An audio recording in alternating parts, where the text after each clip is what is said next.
ایک نوجوان تھا، دن کو روزہ رکھتا، رات کو نماز پڑھتا، پر اللہ سے ڈرتا پھر بھی بہت ہی زیادہ تھا، بڑا ہی ڈرتا تھا۔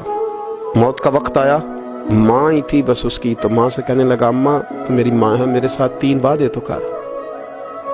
اس نے کہا پتر تو بتا، آخری ہج کی لے رہا ہے اور اس غریبنی ماں سے تو وعدہ لے رہا ہے، بتا کیا وعدہ؟ اس کرنے لگا اماں جب میں مر جاؤں نا تو میرے گلے میں رسی ڈال کے تو مجھے گھمانا گھر کے صحن میں، اور لوگوں کو کہنا جو رب کی نافرمانی کرے اس کا یہی حال ہوتا ہے۔ یہ اعلان کرنا جو اللہ کے نافرمان ہوں ان کا یہی اشر کیا جانا چاہیے۔ اور اماں پھر دوسرا وعدہ کر، میرا رات کو جنازہ اٹھایا جائے، میں نہیں چاہتا کسی کے منہ سے یہ لفظ نکل جائیں کہ وہ دیکھو اللہ کا نافرمان جا رہا ہے، رات کو میرا جنازہ اٹھانا۔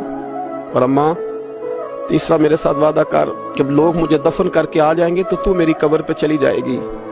عمل میرے پاس کوئی نہیں، پر مجھے لگتا ہے ماں کے قدموں کی برکت سے عرش کا مالک بھی رحم فرمائے گا۔ اماں تو وعدہ کر۔ بابا صاحب رحمۃ اللہ علیہ فرمانے لگے، ماں بوڑھی ماں نے وعدہ کر لیا، کہا بیٹے ٹھیک ہے، تیری یہی ضد ہے تو میں تیار ہوں۔ پھر اس نے کلمہ شہادت پڑھا، اس نوجوان کی روح پرواز کر گئی۔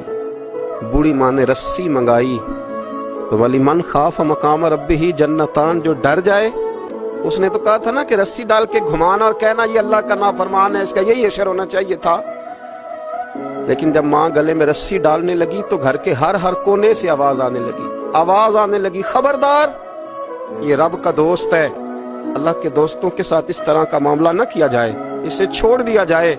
اور کہا تمہیں کچھ بھی اور کرنے کی ضرورت نہیں ہے، یہ تو رب کا دوست ہے اور رب کی بارگاہ میں حاضر ہو گیا۔